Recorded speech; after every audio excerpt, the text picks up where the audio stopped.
我时不时会想起那天下午那位纳西族奶奶的歌声。我们坐在玉龙雪山脚下的石头院子里，纳西语的旋律迂回低旋着，用近乎催眠般的调式拉着我们沉入一段100年的往事中。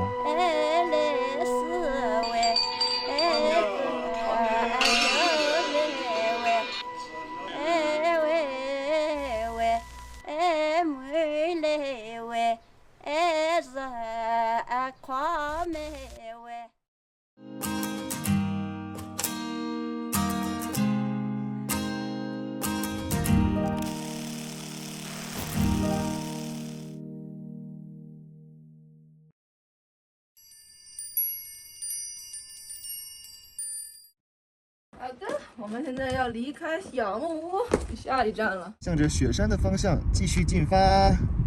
玉湖村紧挨在玉龙雪山的脚下，两侧拥抱着辽阔的森林和原野。玉湖畔大片纯净的高山草甸，据说曾是古纳西王室的鹿场。泉水流淌进每一户石头盖起的院落，东巴的吟唱拂过每一扇木质的门扉。避世隐藏了数百年，可以说这是一处真正的世外桃源，收藏着丽江所有最美好的旧时光。这里就是雪山脚下的玉湖村。哇，这家酒店的院子很漂亮。当当，这里就是我们住的房间。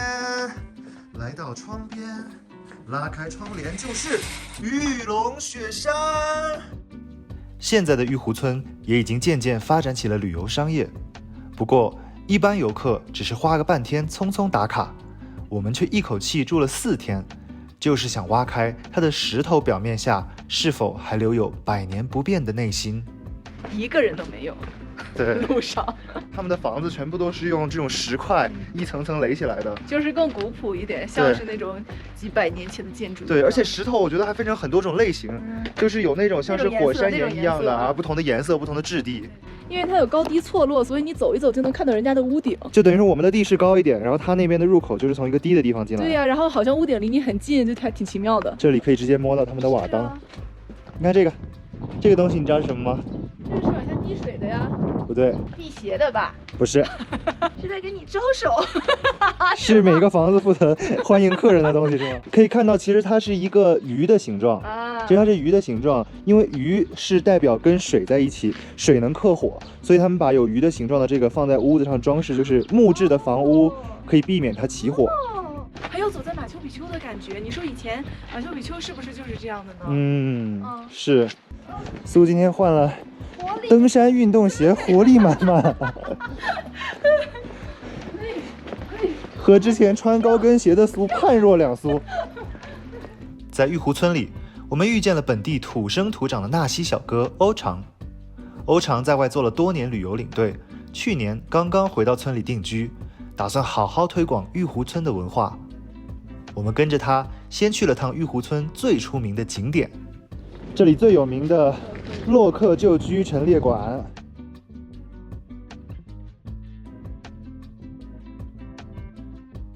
里边呢，请你看不能拍摄。哦，里面不能拍摄。哦，是整个博物馆的范围内都一样，凡是室内都一样，所有是室内都不能拍。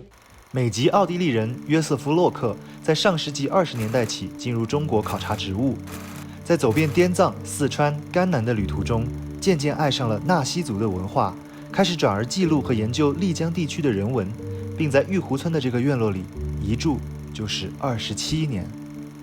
他写下的大量研究资料，让全世界第一次认识了纳西族与东巴教的文化，却也从中国带走了上万本的珍贵古籍和文物，留下了一个充满争议的背影。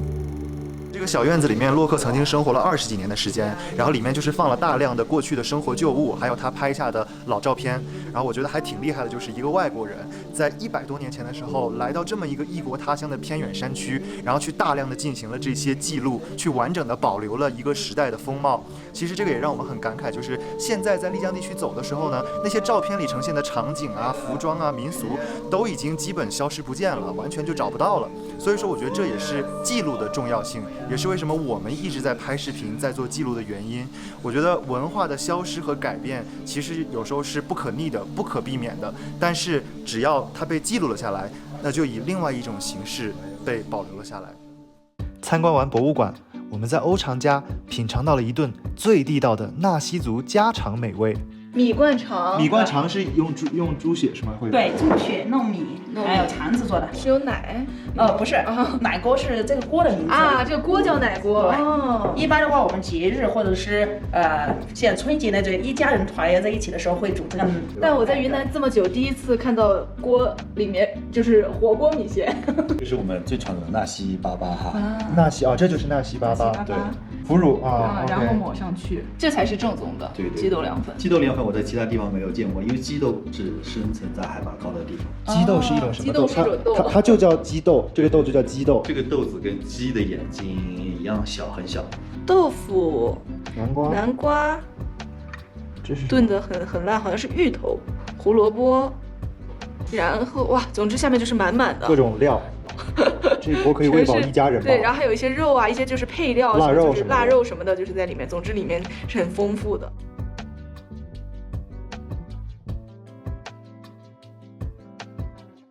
关于纳西族最有特色也最神秘的，莫过于东巴文化。纳西族的传统生活是被一场场祭祀所串联的，这也是东巴教的核心。在我的委托下，欧常带着我们拜访了一位村子附近的老东巴，传到他这一代，已经是他们家族的第33代东巴了。这个房间里就有很多仪式对东巴教的仪式用的一些东西了，很神秘的样子。对，这个是东巴文字哈。可以猜一下第一个。可以让我猜是吗？猜第一个。猜一下，第一个看一下。提示一下，这个是数字哈。数字，这是一共是9个77，有63，这代表63。古老的东巴技术。哇塞，这个就是东巴天哪！现在在博物馆里面看到顾客能摸到。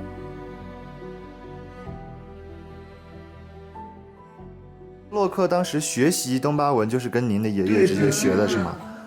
当年我还记得很清楚，我胖了就骑在他的脖子上玩，那种都搞过的，就是这间房子了。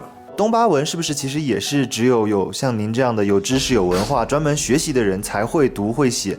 普通的纳西族的普通人、农民什么的，他们也是看不懂的。是的，因为这个文化呀，不像我们的汉文化，这个叫做家传文化。纳西族的祭祀一般都，家庭的祭祀嘛，除了大的祭天、祭地、祭自然这种以外，那小小的祭祀也是比较多的，祭牲畜生的，专门祭体类的不同的东西，我们祭祀的场合太多了。一直到现在都是吗？现在嘛，很少了。有很多的外地人啊，不论你写的对不对，他们就是只不过是现写文字。所以我曾经爬到那个文化机场那里书画，这个不对。不过最后我考虑去呢，搞旅游嘛，对纳西族的东巴文化又起到了一个好的一个作用啊。光是我们几个人家，远远赶不上千百万的人、几十万的人，或者是几万人去宣传。就是您现在觉得这个是宣传文化必须做出的一点牺牲？对，也有一些失误肯定会有的，不过我们要对比，好的多还是坏的多。我原来对旅游曾经有过反感，破坏了东巴文化的声誉啊。后面叫我一踩下去，见到这些人的话，过来，这个字应该这样写，那个字应该这样写。就是大家先愿意了解，对这个产生兴趣，然后再正确的引导他，会对这个更好。不去骂他，把他喊过来，认真的叫他学，去解决这些不足。那这些不足的东西只会越来越少。一个民族的文化的消失，这是太可惜了。能够保留3天，那就是我们传承人的成绩了。多保留1天是1天。对，多保留1天，就是1天的成绩。你看这个是一颗西藏。心脏。心地善良善良像汽水一样当含里里面的里里面这个是代表里面都饮就是千条水很多水能装进去这个是容纳的意思。对这是容纳。很好看。好看。也就是说，我们任何人都要倒替别人的话，那你的一切都会好起来了，是吧？纳西族生活的地区自古是茶马道的贸易集市，纳西族的男人们更是远近闻名的跑马商人。如今，马帮的驼铃声虽然渐渐远去，家家养马的习俗却在玉湖村留了下来，也渐渐成了游客体验玉湖村的一个必备项目。现在天气凉快下来了，我们准备要去骑马了。是马吗？是一匹小骡子。骑。好嘞，可以吗？可以。骑马逛古村。骑马逛村子这个事情本身是挺游客的，但是真的很不错。当你骑在这个马上，走在这个石子路上，然后两侧的村庄的房屋在移动的时候，真的感觉挺好的。你好，小朋友们都放学了，要不要换一瓶？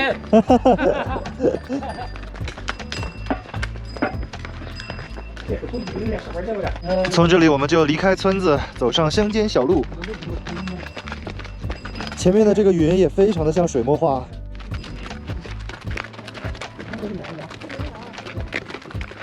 现在我们两个和马的影子打在了地上，哇，让我有一点想到以前的那种驼队的感觉。旱季的话，草也比较黄。哇，但是从这个草坪已经可以无遮挡的看这个玉龙雪山的样子。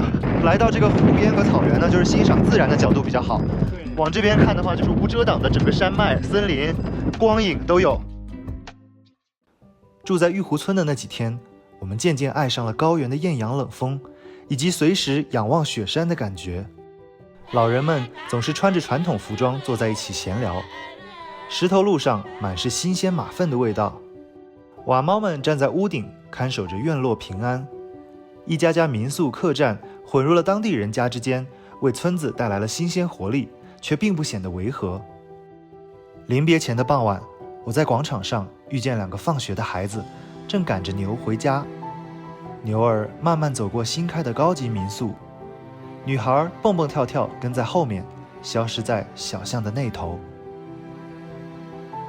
雪山之下，东巴的祷告文依然在回荡，它像张看不见的网，轻轻搂住了每一座石头院子，努力庇佑着纳西族的一代又一代。